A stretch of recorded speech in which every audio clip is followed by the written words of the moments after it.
Could there be a more familiar countryside anywhere in the world than Holland? You want to go to Holland for your holidays, but it's so flat. Flat, yes, but it's the most charming, the most picturesque flat country you ever saw. Holland is a gay little country, all chock-full and mirror-smooth. A windswept country of cool-headed but warm-hearted people.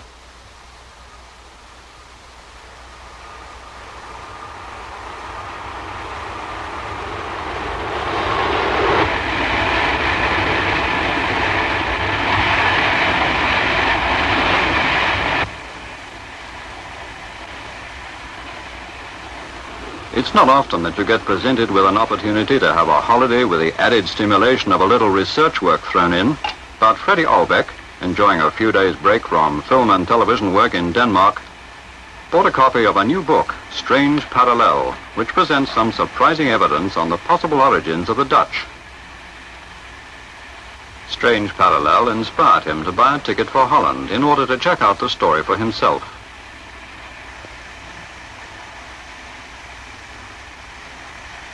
Once upon a time, in the hot, dusty lands of the Middle East, there lived a great and powerful king ruling a rich and prosperous people.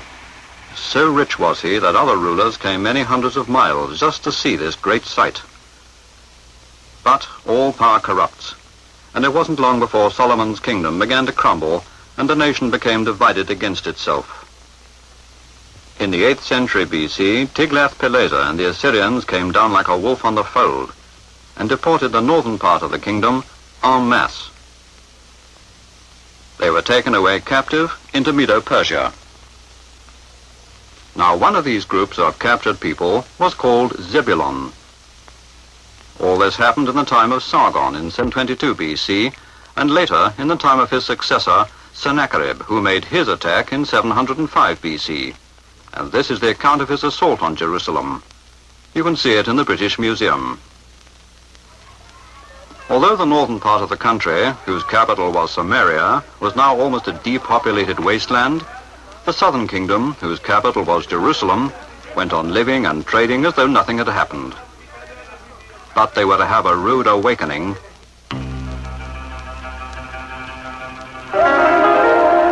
After yet another rebellious refusal to pay the agreed tribute money, Nebuchadnezzar of Babylon descended on them like a ton of bricks in 586 BC, and the southern kingdom of Judah was taken in chains to Babylon.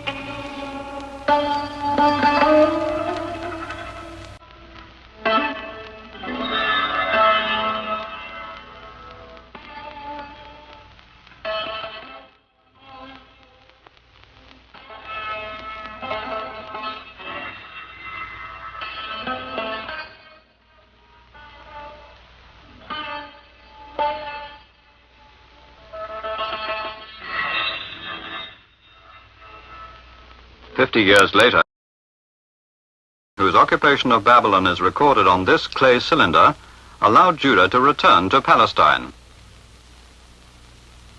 Urged on in a fervor of patriotism by Ezra and Nehemiah, they started to rebuild the temple in 516 BC, which had been destroyed by Nebuchadnezzar. Some of the foundation blocks from this second temple form part of the Wailing Wall in Jerusalem. If you're thinking that this is likely to develop into yet another history of the Jewish people, bear with us a moment longer, for this is not Judah's history, but the story of northern Israel's wanderings into northwest Europe. A long, long trek over hundreds of years.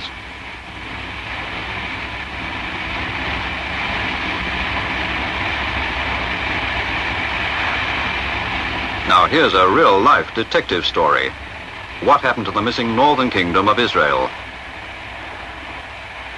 Circumstantial evidence points to a slow mass migration over many generations from the Caucasus and Asia Minor into the coastlands of the North Sea, the Baltic, Scandinavia, and the Netherlands. As though to mark their passage, they set up great unhewn stone monuments right across Europe and as far as Britain. Some specifically state that they originated in the Middle East, as do the Scots in their Declaration of Independence.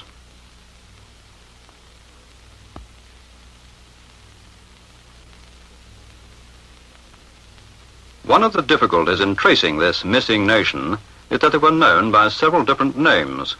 The Assyrians, for instance, knew them as Beth Cumri, or Gomri, which comes from Omri. At a later stage, they were also known as the Gimera. In the British Museum is the famous black obelisk of Shalmaneser. On it, there's an inscription showing Jehu, captured king of northern Israel, paying tribute to Shalmaneser. And the caption says, "This is Iyawah, the son of Cumri," that is, Jehu, the son of Omri. In northern Persia, a great rock carving at Behistun shows that the Persians knew these Gimera as Sakar, which comes from Izakar, or House of Isaac. Yes, the Israelites call themselves the House of Isaac as well. From Isaac comes the word Sakaseni, the sons of Isaac. We know it as Saxon. Sassenheim, the home of the Saxons. When this flood of migrants finally arrived in northwest Europe, many of them settled in Holland. Kimswerd in Friesland and Kennemerland, an area in North Holland, owe the origins of their names to the word Cimbri, which derives from the word Cumri. Now let's backtrack to the Gimera, alias House of Omri. Aided by a push from the east, called variously Gettai, Goths, Scythians, and Celts, northern Israel spread over Europe from the Danube to the Baltic. The Greeks had a word for them, Chimmerioi, in English, Cimmerians. In 600 BC, the Celts were established in Central Europe. The northwestern fringe of this same ethnological group is today's modern Scandinavia, Sweden, Norway, Denmark, and Holland. So I'm a Danish Protestant Jew? Oy vey. Not at all, Mr. Orbeck. This is the whole point of our story. You're probably a descendant of northern Israel, not Judah. Maybe from the tribe of Dan, as you're from Denmark.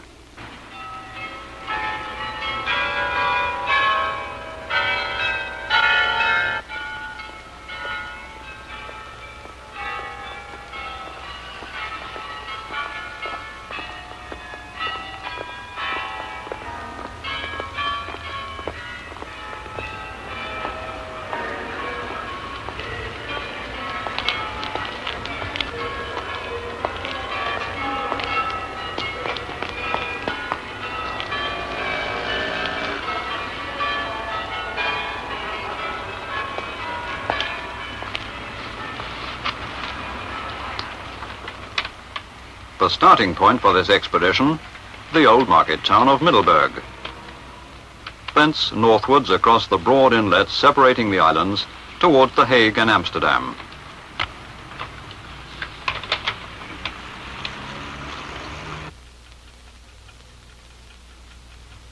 The first port of call, this map shop at Middelburg, proudly displays the Dutch royal coat of arms.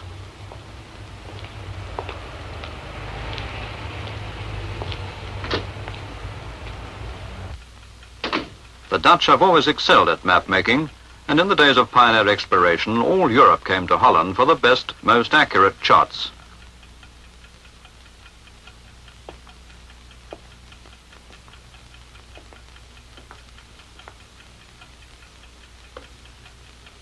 The light of evangelism illuminated these islands shortly after the times of the apostles, and has been shining brightly ever since.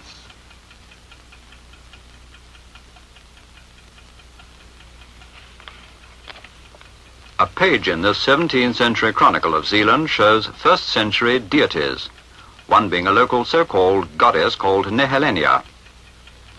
Nahal was one of the ancient cities of Zebulun and means green pastures. Nehelenia comes from the word Nahal.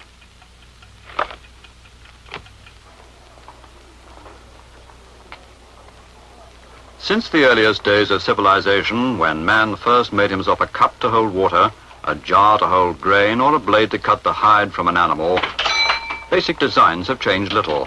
Throughout the ages, the workmanship has been refined, decorated, strengthened, but a cup is still a cup, whether a simple earthenware bowl or a goblet of gold. So it was with jewelry, with which to adorn himself and impress his neighbors, and indeed some designs have changed little. For the wife, Freddie? Or the girlfriend? 2,500 years ago, you would have given her jewelry just like that. Hoeveel kost het dan, mevrouw? Deze ketting komt op 935 gulden. Hoe oud is het, mevrouw? Nou, deze is wel ongeveer 50 jaar, zeker wel, ja. Dat is een traditioneel. Ja, dat is echt een traditioneel. Hartelijk bedankt. Tot de dienst. The obvious place to check out this information, the Middleburg Reference Library. Sir, there could be a link between this Ceylon jewelry and ancient Hebrew jewelry. Is this true? It is possible. Jewelry such as this, as is often worn by the older women of Zeeland, is similar to jewelry found in the Black Sea area, an area closely connected with Israel's early migrations. For some people it is strange that it's a possibility. In an old chronicle written by Adrian van Schalkwyk in the 16th century, and in many other old books as well, the Dutch are called Celts, Cimbri and Scythians, and are described as being descended from the Hebrew.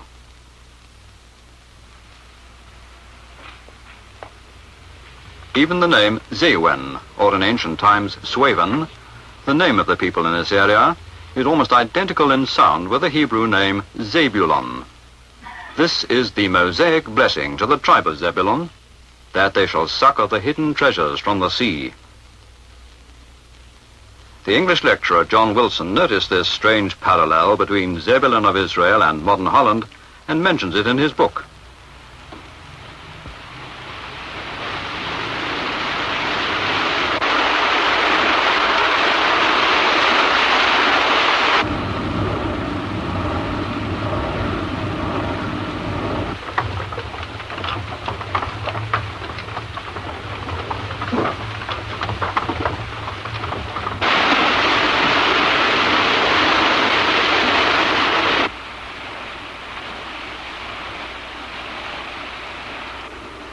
The word Zebulon is made up from 3 Hebrew consonants.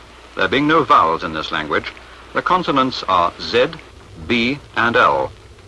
These 3 letters, Z, B, and L, each have a special meaning in Hebrew. Z, Zayin, means a hook or hooking. B, Beth, a home or dwelling, and L, Lamed, means movement. Hooking, dwelling, movement. Zayin, a word implying the action of raising up by means of a hook, which is exactly what so many Dutch windmills do. Hooking up water from one level to another for drainage purposes. Beth, a home or dwelling, and a more delightful place to live would be hard to imagine. And Lamed, movement. The dwelling with the movement which hooks up water. Zebulon, Holland. Veere, once a busy seaport, is now a quiet backwater, beloved of all those who like messing about in boats.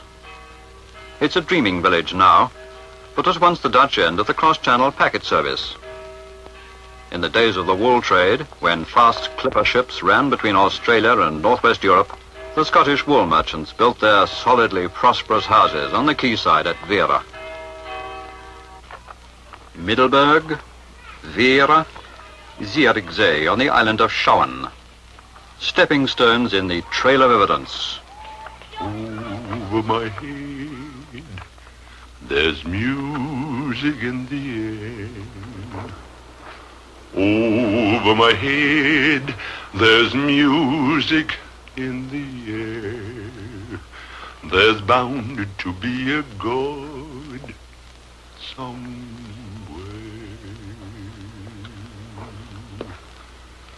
Over my head, there is color in the air. Over my head, there's color in the air. There's bound to be a God somewhere. Zebulon.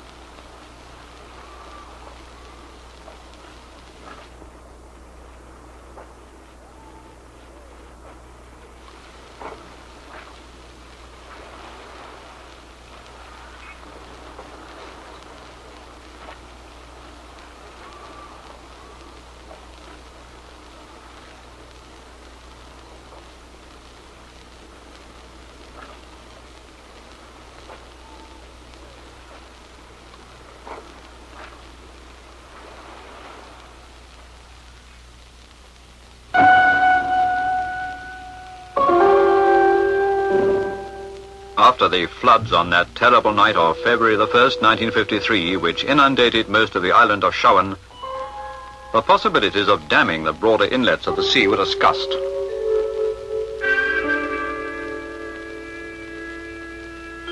Some of the devout fishermen in the devastated areas firmly believed the floods to be a divine judgment on Holland for wrongdoing, and quoted the book of Isaiah, which refers to an affliction upon Israel by way of the sea.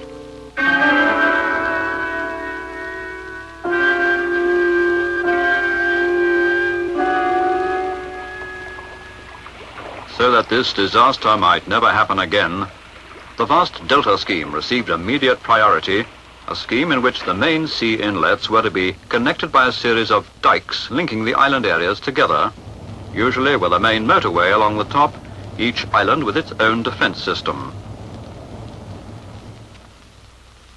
Look at a map of 13th century Holland. It's mostly holes filled with water. In those early days, the Dutch had to live for safety's sake on raised areas of land, as flooding by the North Sea was frequent.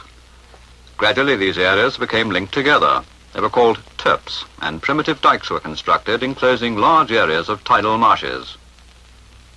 Today, Holland looks like this.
The word treasure makes one think in terms of gold, silver, and precious gems.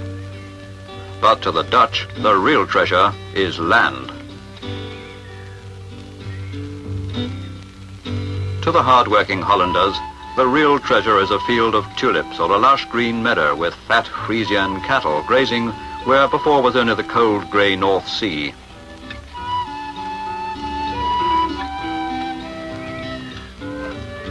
Zebulon was to suck of treasures hid in the sand. That's what it said, suck. And frankly, the Dutch are the biggest suckers in the world.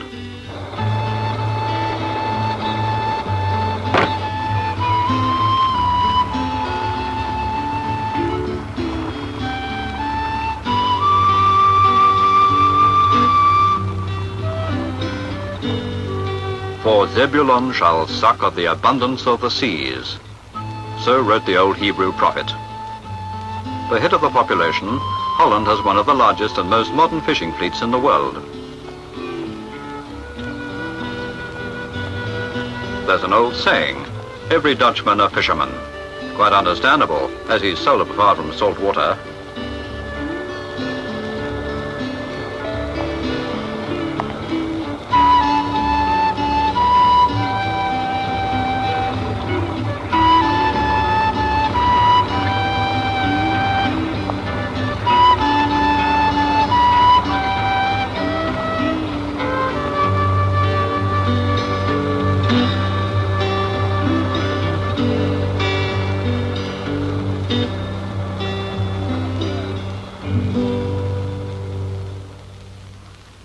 It is sometimes forgotten that Holland in the 17th century was probably the world's largest sea power. One of the first regular long-distance shipping routes, that between Holland and Indonesia, was established by Dutch East Indiamen. A fleet provisioning station was set up at the southern tip of Africa, which soon grew into a settlement, a little outpost of Dutch culture, religion and language, and which developed into the richest and most prosperous country on the continent of Africa. According to Jewish tradition, each of the 12 tribes was allocated a precious stone. Zebulon's stone was a diamond, and Amsterdam is the center of the diamond cutting industry.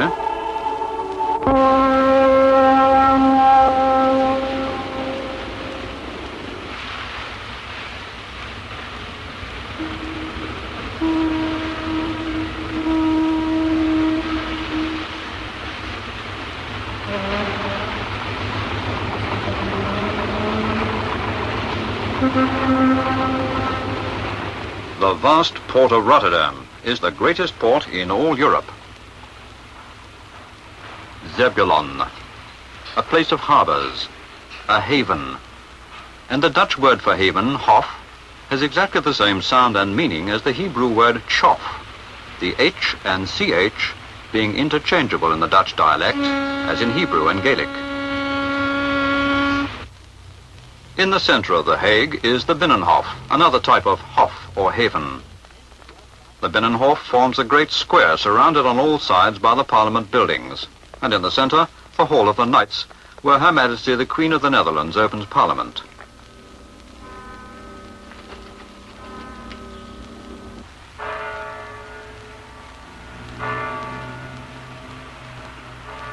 The Dutch lavish much love and care on their houses, and with so much fresh paint about, the Dutch paint industry must be thriving.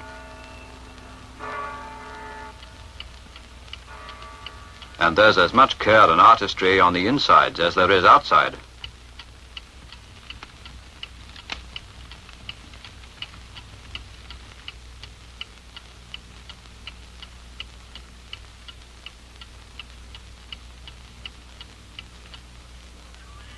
At night, the Dutch leave their curtains undrawn. Perhaps they have nothing to hide, or much to show.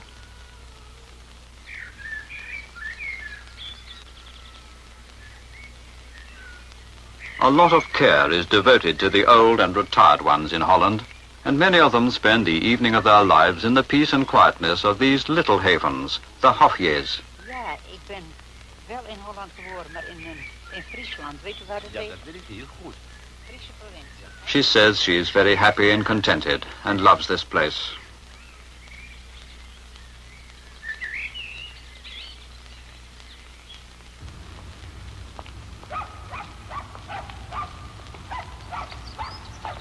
Zebulon, dwelling.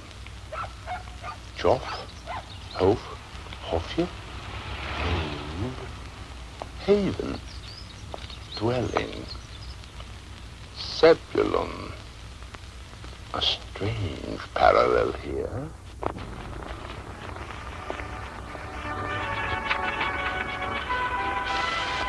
Holland, a haven for ships, for the old, and for the persecuted.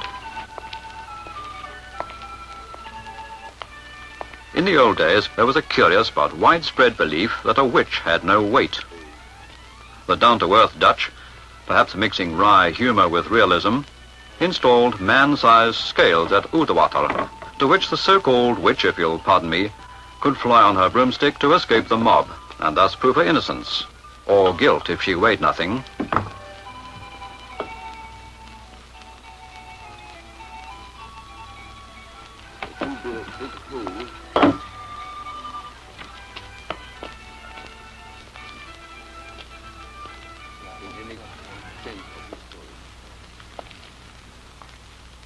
It's okay, Freddie. It's only a bit of fun.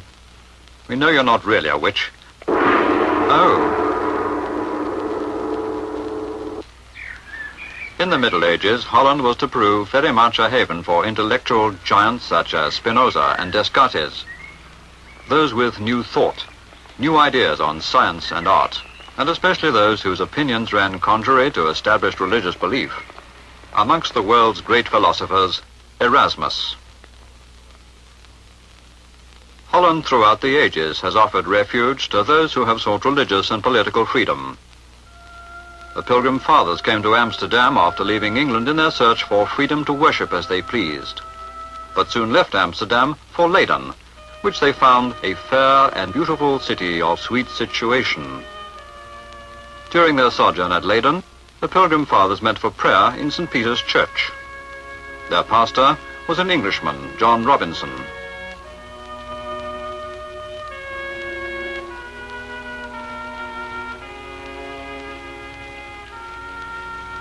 Before leaving again for England and eventually the New World, the pilgrims held their final prayer meeting in this church at Delfshaven.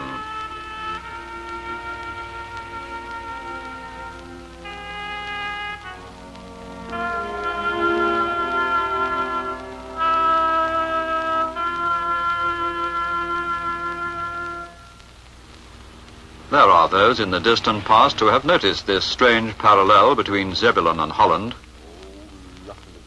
On an old house front in Hoorn, a wall plaque states that in the 17th century, the Dutch saw themselves as Israel fighting Amalek in the shape of the invading Spaniards in 1573. Den vijand die komt aan. Hij wil met Amalek gaan Israël verslaan. Hij komt met grote macht, maar God heeft ons gegeven ook Aarons en de Hurs, wiens namen zijn geschreven.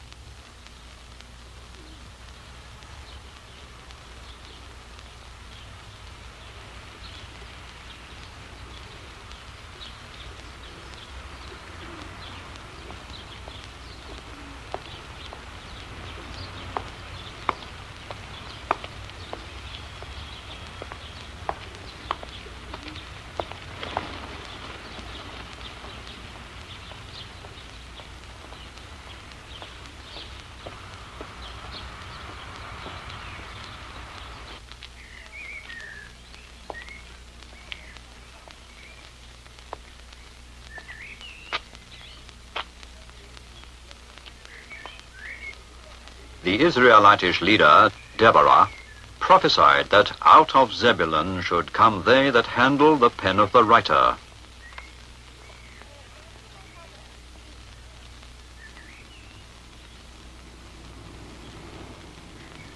The art of printing, say the Dutch, started in Holland. Laurens Jans Coster, who lived in the 15th century, invented the first movable type printing press, a claim later made by the Germans to have been an invention of Gutenberg.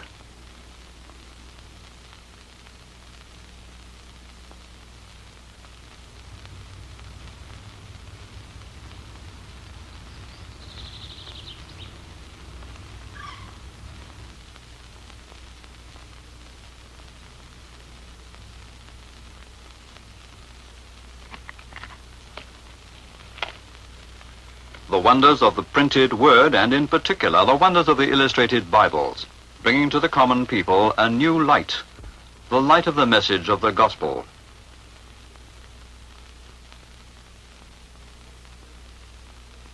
A gospel brought glowingly to light by the colors of Rembrandt's paintings.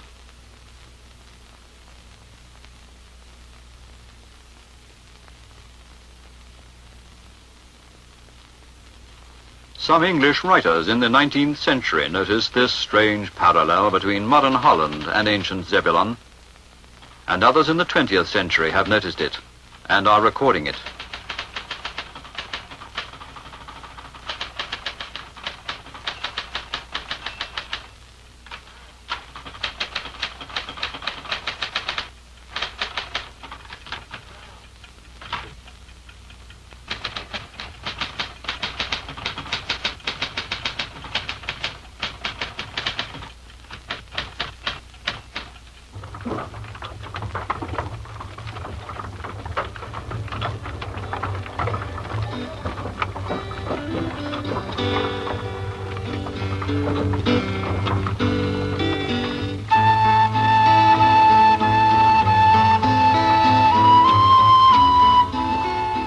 What then of these people, these northwestern Europeans living in the flatlands of Holland? Are they descended through the ages from the people of Zebulun? For if they be of Zebulun, then they are of Israel, the Hebrews, of which Judah also is a part. And if of Israel, then the forth-tellers and prophets of old foresaw down the long corridors of time the 20th century, and past it, to a great and wondrous future when they would be leaders in culture, in the arts, and in the sciences. For Zebulun, it was foretold, should see the light first. A people destined to live once again in harmony with the Creator, in harmony with the immutable law of the universe, whose author, the ever-living, is the Ancient of Days.